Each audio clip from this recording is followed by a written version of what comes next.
Hey guys, Fire here from InDepth Gaming, bringing you another game review. This time we're checking out the Survivalists. This game was developed and published by Team 17 Digital and released on October 9th, 2020 for a price of $24.99. So, what is the Survivalists? Um, in a sense, you're basically like Tom Hanks. You're stuck on an island as a castaway, and you're trying to explore and survive. You do this through a wide variety of crafting, fighting enemies, and building things. As you can see, it's very similar to the layout of most like survival style games. Things like Ark and stuff like that, where you have your, item wheel at the bottom, you have crafting blueprints to help you create items, as well as recipes, and then an interesting part of the game where there's monkeys, and you can train these monkeys to do tasks for you. Now, that's the main kind of principle of the game when it's own unique element, but in principle, I find it very difficult and challenging to train the elephants, or not elephants, but monkeys, because they tend to just be very stubborn and persistent.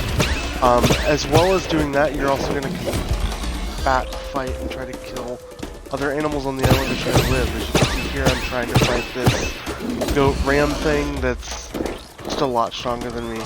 So you have to maintain your energy level, maintain your health, while trying to stay ahead of, everything in the environment that's trying to kill you. As far as achievements in this game, nothing too super complex. You just have to sit and play the game and hope to survive against all the, wildlife and enemies in the map. There's tons of exploring, tons of crafting, collecting. You can eventually get off the main island that you're on, trade with merchants, just do literally all kinds of stuff, including playing the game with a friend and joining their world.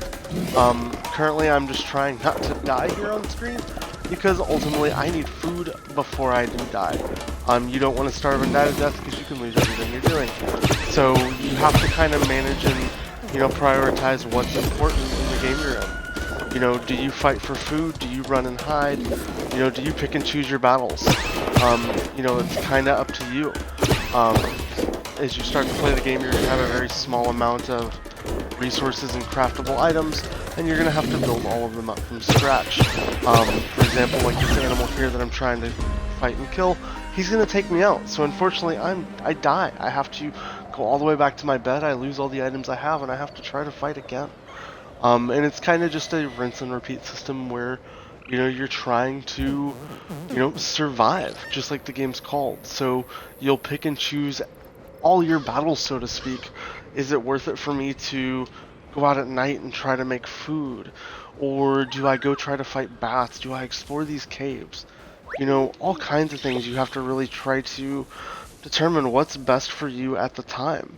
I'm trying to get meat so I can survive and go on these crazy expeditions, but also not die.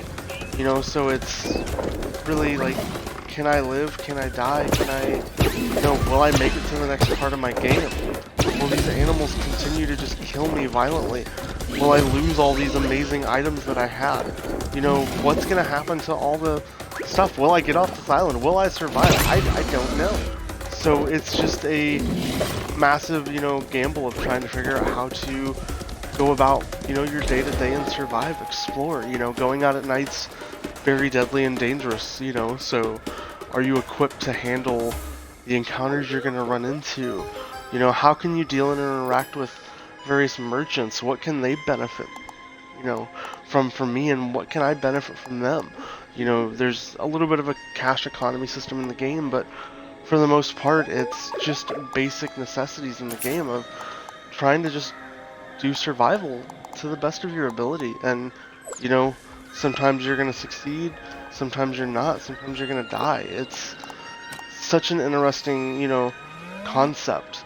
As far as the achievements in the game, nothing is too overbearing or over difficult, or anything of, really the latter. You just have to play the game.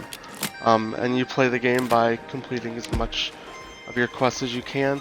As you can see here, we just unlocked a spyglass in this playthrough. There are so many, just absolutely so much, and I can't word. I can't describe how many things there are to do in this game. I'm going to quickly run back to our main base camp. You can establish your base wherever you want. you kind of pick and choose what you're doing, how you want to do things, and ultimately determine your fate in the game. One of the things that I talked about briefly earlier, and we'll show you when we get back to the base, was the monkeys that you can kind of teach and train.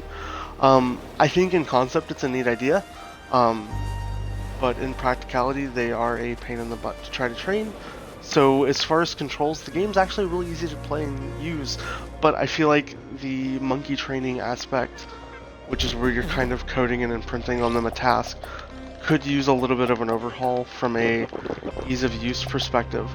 So like for example here, this monkey I've trained to pick up any objects that are kind of trapped around and store them in my containers. Super helpful and super easy for me to train initially when I had all kinds of trees here before I cut them all down.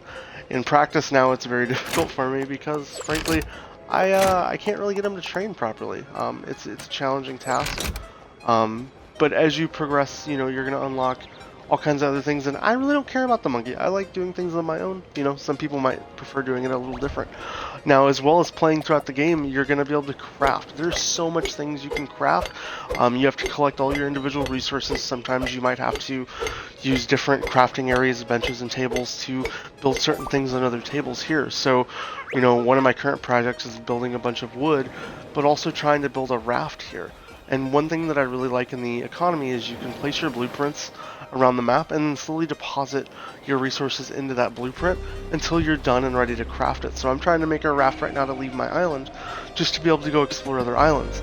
But another cool aspect is every time you unlock and craft something new, it triggers the connecting area on your crafting tree to unlock your next item to craft. So for example, if we have 4 fir clumps, let's go take a look. We might only have 1, so I can't craft that new item there. But maybe I can craft some food. So what I can do is go in here and look at my recipes. Do I have the meat? Do I have these little orange things? Do I have the wood? Do I have the basic things to make what I need? So I can go into my chests, check my supplies, and see really what I can do. I don't have a lot of meat. It's a very hard game in my opinion when it comes to getting everything you need in one go. But let's grab all of our bat and meat type items and see if maybe we can cook something. We might have enough here, maybe. Don't hold your breath. Ooh, it actually looks like we might be able to make some soup. So let's deposit all this stuff so you can kind of see how this works. So we need to get a bowl here. What else did we need for the soup? Coconuts and then these weird flour things. So we'll come over here. We'll grab 3 of these. We'll come over here to where we had... Did I not have coconuts? Alright, let's go find some coconuts. So what we're going to do to go find coconuts is simply just chop some trees down. You have different tiered levels of like your axes and tools that you can craft and create.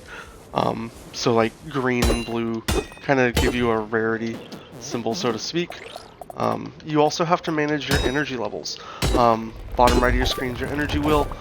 Bottom left is your health bar, and it's just micromanaging those specific aspects. Looks like this tree did not give us any coconuts. We might have to go further out into the beach for trees that have more coconuts. You're also going to find, shipwrecks, debris, all kinds of stuff, caves, chambers, you name it, it's out here to explore. So it's just a really cool, neat, take on how the game works. Doesn't look like we're quite having luck finding coconuts, so we might have to just rely on eating some plain old berries for as much as we can. But, you guys get the gist of the game. It's a rinse-repeat resource building, collecting, and creating game. Go as you can, build what you can, and then make out, with whatever projects you're wanting to work on. As far as giving this game an overall rating, the graphics, I really love the graphics. Team 17 does an amazing job at what they do when it comes to making things in their games, the visuals, all the way from, the Worms games to the Escapist games. It's their aesthetic and style, and I really enjoy and appreciate that. Outside of anything beyond that, giving the game a review or anything, I feel like this is a solid, 8 out of 10. Team 17 did a really good job with this game. It's really fun to play. It's very challenging, and it has, a nice introductory learning curve, but also a steep learning curve nonetheless. So yeah, we'll have a link down in the description should you guys want to check it out. If you have any questions about the game, want to see us upload some more gameplay footage, we'll definitely be glad to do that. And if you haven't already subscribed to the channel, we got videos going up every single day. crazy new content. We're doing massive giveaways on Twitter, things like that all the time. Outside of that, I hope you guys have a great day. Join our Discord, and we'll see you next time.